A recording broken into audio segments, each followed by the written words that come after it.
So, the interesting thing about Skyscrapers is that it's kind of the anti-Pasadena.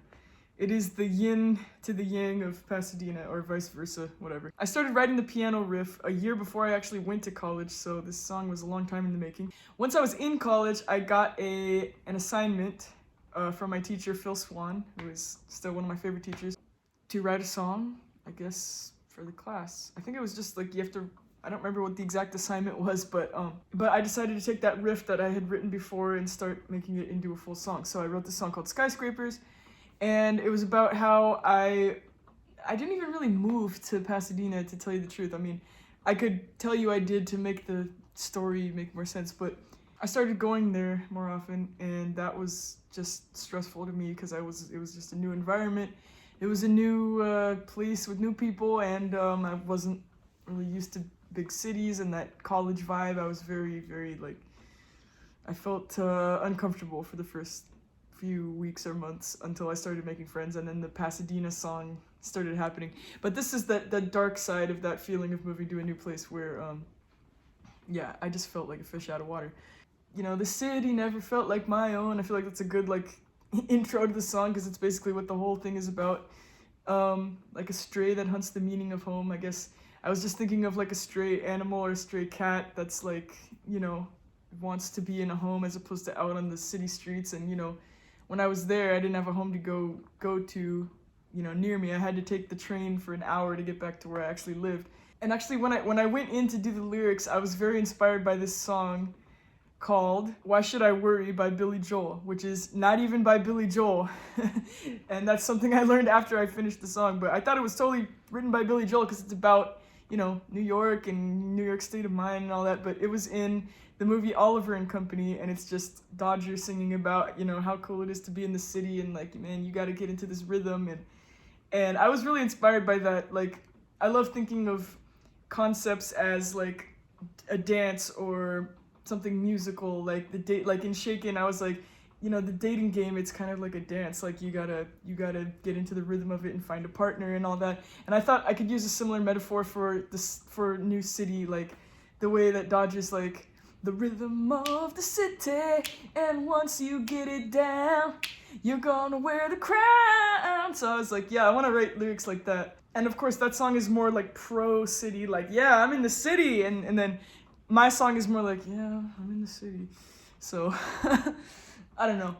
It's just more of a mild inspiration. It also has that kind of similar shuffle beat, and I was like, I want to write a song like that. And that song is all about New York, which I've never even been to, but I was just like feeling the vibe of what that would be. And for some reason, I feel like there's a lot of piano in songs about New York, like New York State of Mind, or Moving Out, or the freaking Jay-Z song, New York! Like, that's a bunch of piano, so I was like, okay, this fits the whole, like, big city vibe, and I was like, let's go with that. Yeah, and then I pictured, like, a coin rolling into a gutter or something, and, like, I want to get out of here and, like, be small. I feel so small in this city, and I'd rather, like, hide. Even though Pasadena doesn't even have any skyscrapers, it was more of a metaphorical thing, like, especially coming to the school and you know, being around all these people who are like better at music than I am and like more successful, and I was just thinking, you know, wow, you know, these guys have a metaphorically high standard, but I was using like a literal metaphor.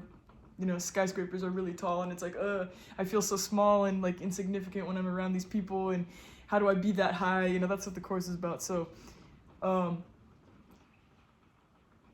was I talking about? Yeah, and then I can't tell you how many times people tell me don't get down and cry. I wasn't really like, wow, it's raining right now. Now the sidewalks are wet and they're gonna reflect the light. Anyway, yeah, when I wrote, I can't tell you how many times, it was more about the feeling of the words rather than what they actually meant. Like, people tell me don't get down and cry, which is true, because in Pasadena, you know, I say, I got to the station and cried. That's another true story, because I was just feeling so out of place, like a fish out of water around all these people, and, you know, the dreadful orientation that I went through, where I, like, failed out of music. I couldn't test out of music theory, you know, all this crap. And for the record, I am good at music theory, I just didn't know the freaking, like, the terms they wanted me to use and stuff. So now I know that, now that I'm done with school, but, like, at the beginning, it was like, I don't know what you want me to call this quarter note. I just call it a doohickey, you know. What's interesting is I took that melody from a Cinderella song, which is something I did in my song Love Is Like. I for some reason I really love the music in the movie Cinderella, the 50s movie. In Love Is Like, at the end I go do-do-do-do. Maybe that's only when I do it live, but sometimes when I play Love Is Like live, I end it with the dee-dee-dee-dee, and I'm making an explicit reference to So This Is Love from Cinderella, because it's like Love Is Like, So This Is Love, and I was like, oh, that's cute. And then for this, I referenced another song from Cinderella, but it was kind of unintentional, because I was listening to this Pogo song, which is a remix of Cinderella called Sugarella, and he samples the vocal. He samples her singing the word believing, like if you keep on believing, the dream that you wish will come true. So that dee-dee-dee. I thought that was really cool, and the way he put it under this, I mean, he put it like on top of this certain chord, dee-dee-dee. I was like, that's a cool little melody figure thing. So I put that into my piano part where I go, ooh, I can't tell you how to do. You can hear me playing when I go, can't tell you how many times. Under that lyric, I go, do. So it's just very vaguely inspired by Cinderella going, if you keep on believing. People tell me don't get down and cry. And then wet sidewalks reflect the light. And people were telling me, like, that's a little wordy, and I guess it is, but I really wanted to capture that imagery of walking in a city, which was me like walking on the way to school and looking down at the ground and like feeling like just so discouraged and looking down at the ground as I'm walking to school. But the wet sidewalk, while it was raining, it would reflect the light from the sky, and I could see my own reflection on the ground, and it would be like I would also see the sky, so I would see me and the sky as I'm walking, and I'd be like, you know, maybe I do have potential, or I don't know, this is just it makes me think a little bit. And yeah, it kind of did look like I was walking on the sky, because I could see the clouds on the ground and like birds flying over, because the ground basically looked like a mirror, so I thought that was kind of interesting imagery. I never wanted to say it, but skyscrapers are something I never got used to. Yeah, again, like, Pasadena doesn't have any skyscrapers, but I meant it like in a metaphorical way. And I'm at the ankles of greatness. Yeah, and like I just pictured a bunch of like giants basically standing around me, and like I would be like a little like Yorkie puppy at their ankles, just being like, you're so much taller than me and more powerful than me, and like I'm at the ankles of greatness. I also just think it sings well, so I put it there. I'm frozen in this taxi ride life. That's just more like New York imagery, probably again inspired by Oliver and Company. If I could put this song in the intro of Oliver and Company, I totally would. I never wanted to say it, but skyscrapers are something I never got used to. And I know Dodger at some point is like on top of a taxi, and I was like, but then it was more about the sad side of that feeling, like me in a taxi just like looking out, feeling like I'm not even the driver, I'm not even in control of my own destiny, I'm just kind of like looking out the window, and everything is a blur, and I kind of like using blur as a verb, like the city blurs by. I feel like that using verbs that technically don't exist, it's just like a really nice like shorthand to get things across, as opposed to the city looks like a blur and it's going by really fast. Like I feel like just making up verbs sometimes just like slams the point home. And then I tried to keep up with that tempo, but it only sings a song I don't know. I think that's kind of like me talking to Dodger or Billy Joel. How he's saying the rhythm of the city, and once you get it down, I said you can own this town. And it was kind of like my response to that. Like I tried to keep up with the tempo of this song, and I can't find the rhythm of this city. So I don't think I can own this town or wear the crown. Why should I worry? This song should be called I Should Worry. I think that's about all there is to say about this song, because the bridge is just me going woo. And that bass line was, I guess, a little bit Tame Impala inspired, because I wrote the song a long time ago, but you know, like Lost in Yesterday kind of recently came out, and I was thinking about all his cool bass lines, and hi dearie, she wanted to join me for this.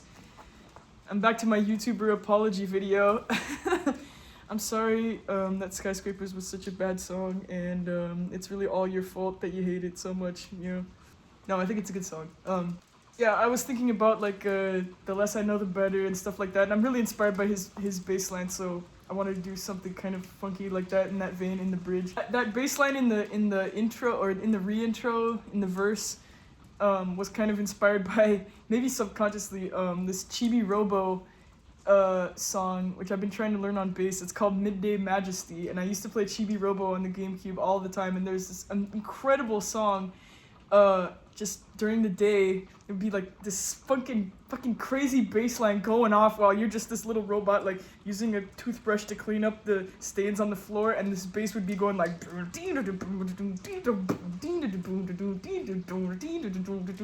if you look up Midday Majesty, it kind of sounds like that, but it was probably more subconscious than anything.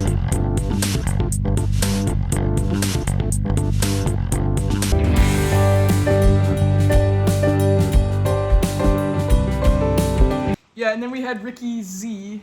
I can't even pronounce his last name, but Ricky Z is my guitarist, and he came in to do the, you know, guitar stuff. And then my manager Dave had the good idea of like doing a slide, guitar slide, like in Rocket Man, how when he's like, Rocket Man, the fucking guitar is all like, and it sounds like he's like taking off. So we wanted to like use that sound to kind of like paint a picture of the city kind of growing before your eyes. So Ricky just went, and we didn't have a slide. He didn't have a slide on him, so he just grabbed the glass that I was drinking water out of, which was empty, and he just went, without even thinking it to suddenly happen. He was like, and suddenly we had like the greatest sound ever, and we're like, okay, leave it in. Final. What? There's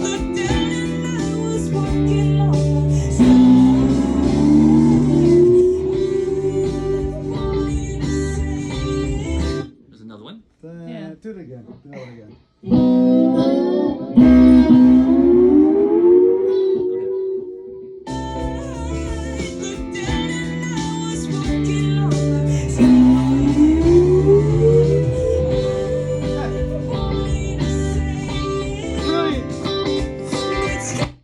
That little beepy noise in the verse, I don't know if it was on purpose, but it kind of reminds me of Strawberry Fields Forever, how it's like, I'm frozen in this taxi ride life.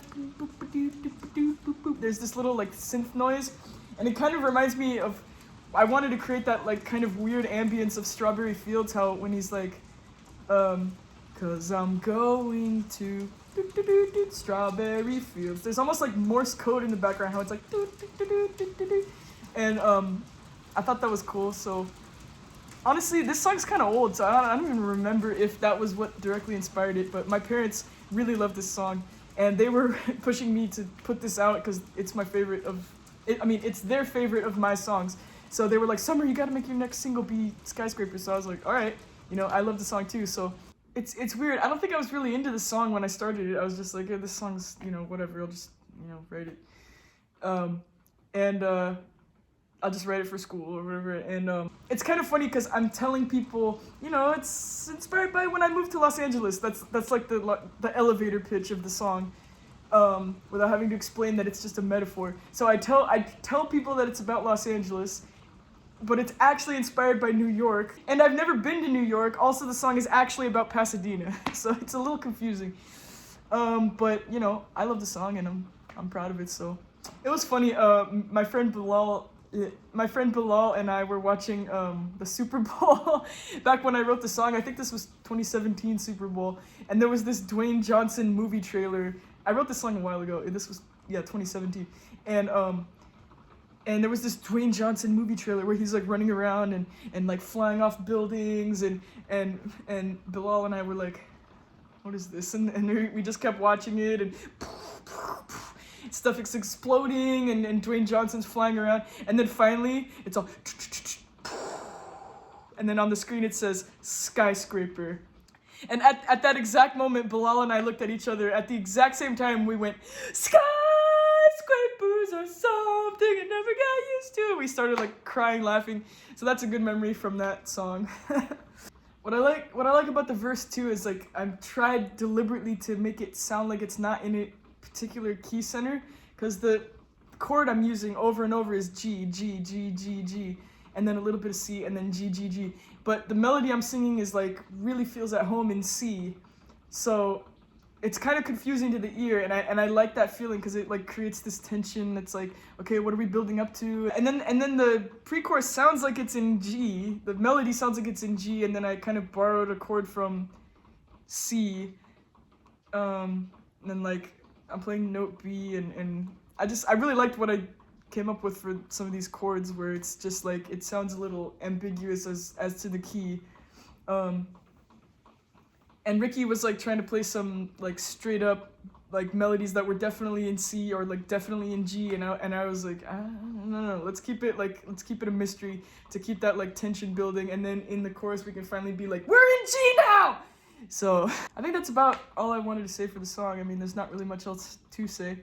But yeah, thank you so much for, loving the song, and I appreciate all of you.